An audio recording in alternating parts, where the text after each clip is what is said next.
Le clapet n'aura plus rien à trier. L'école est le terrain de choix de la politisation, avec cette différence oubliée par les tops adultes qu'elle est le royaume des enfants en qui tout se grave. Le mal que l'on a fait à un adulte n'a que des conséquences immédiates. Il peut parer le coup, le rendre, l'oublier. Le mal qu'on t'a fait, Jacques, blesse en toi l'enfant que tu étais, l'homme que tu seras. Le séisme de mai 68 ne sembla guère ébranler la société adulte. Il secoua l'école jusqu'en ses fondations. Une révolution d'escoliers comme sous Blanche de Castille. Un soulèvement de la montagne Sainte-Geneviève. Les projectiles, des livres, les remparts, des in-folios. Les adultes profitèrent de cette fête des fous pour étendre à l'école une de leurs grandes idées. Désacraliser, démythifier, qu'ils écrivent parfois pour faire les malins. Démystifier. Comme si un mythe était toujours une mystification. Désacraliser l'Église en réduisant le prêtre à un état laïque, en supprimant son costume distinctif, en le mariant, en ravalant le saint sacrifice de la messe au niveau d'un breakfast de snack bar. Désacraliser l'armée en la coupant de ses racines populaires. Mettre le militaire en civil pour le préserver des loupards. Faire de l'uniforme un déguisement de 2 heures de rétrospective pour la revue du 14 juillet. Comme pour un défilé des petites femmes des Folies Bergères. L'uniforme à travers les âges, de Vercingétorix à la Bérésina.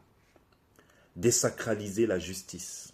Une justice de classe contre une autre justice de classe.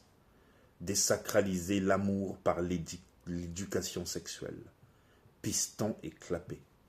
Par les films porno, contaminant le cinéma. La mauvaise monnaie chasse la bonne. Du même coup, stériliser l'art et la littérature de l'Occident fondée sur l'amour avec toutes nos sources de création, tous nos trésors de songes, tous nos stimulants d'action, toutes nos plus radieuses raisons de vivre.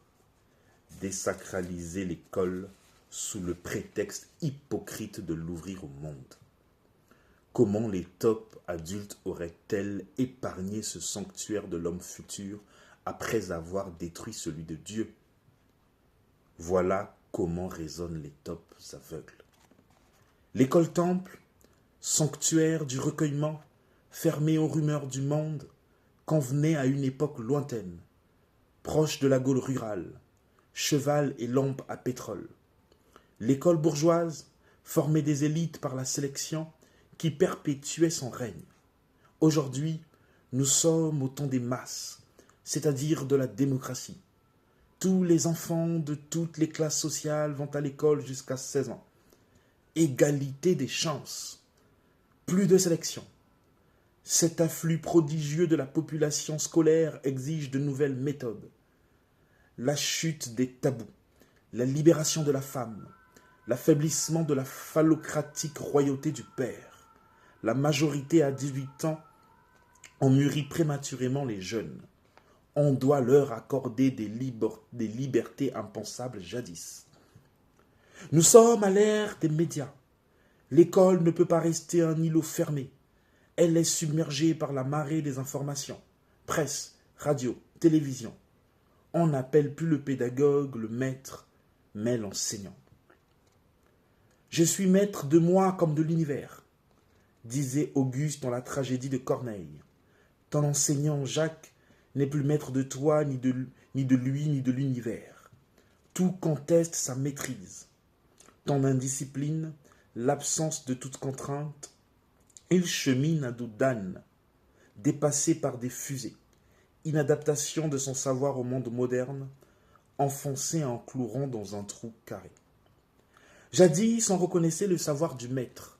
Son prestige, son autorité, sa certitude le garantissaient. Aujourd'hui, on lui tape sur l'épaule à tout moment. Au nom de qui parlez-vous? Vous êtes bien sûr de ce que vous avancez? À quoi ça sert?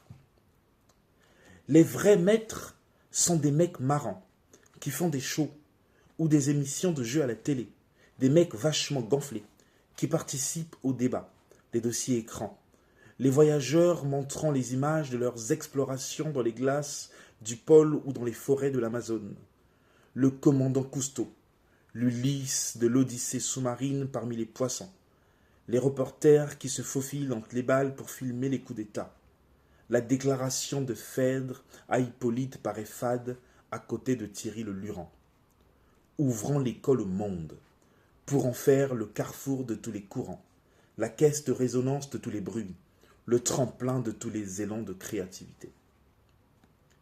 Voilà à peu près le langage des taupes, orchestré par un tel tam-tam que nous devons reprendre notre sang-froid pour leur répandre. Les charlatans d'autrefois déchaînaient les trompettes pour couvrir les cris des passions quand ils arrachaient des dents saines comme l'œil. Ouvrir l'école au monde. S'il y avait un vacarme affreux dans votre rue, en profiteriez-vous pour ouvrir vos fenêtres? Le monde est dans une de ses plus effroyables cacophonies. Et c'est le moment que vous choisissez pour ouvrir l'école à ce charivari. Vous prétendez que le moindre effleurement du doigt sur la joue de votre enfant, la moindre ombre de reproche risque de le traumatiser. Et vous lui balancez des bombes atomiques dans les oreilles sans crainte de traumatisme. Vous parlez de pression irrésistible du monde moderne. Mais précisément la meilleure façon de résister à un incendie, c'est de garder la porte fermée. Si vous l'ouvrez, vous créez un appel d'air qui attire les flammes. Ainsi font les enseignants dévoyés qui prônent les drogues douces sous couleur d'information. Vous avez fait du sport une de nos idoles, sans vous inspirer de sa morale de l'effort, de sa chevalerie de la loyauté. Dans vos mains, le sport est devenu une nouvelle école de violence, de fanatisme, d'esprit de lucre. Un autre prétexte pour jeter son argent sur le tapis vert des stades comme dans le tiercé, sur celui des hippodromes. Cet tapis vert du peuple correspondant à ceux des casinos pour les flambeurs à cigares. Pourtant, dans la technique du sport, vous admettez que l'athlète se concentre avant l'effort, se rassemble, se retrouve, fasse en lui le silence avant de déclencher tous ses pouvoirs. Ainsi procèdent les coureurs, les sauteurs, les nageurs, les boxeurs et les comédiens. Ils n'entrent pas en scène comme on va au petit coin. Certains se recueillent pendant des heures dans leur loge avant de se glisser dans la peau de leur personnage. Et les seuls auxquels vous refuseriez ce droit au recueillement seraient ceux qui préparent pourtant un autre combat que celui qui consiste à taper dans une poche de cuir gonflée de vent. Le combat de la vie, alors que se referme sur le monde le couvercle de l'esclavage. Vive la France et la suite au prochain numéro.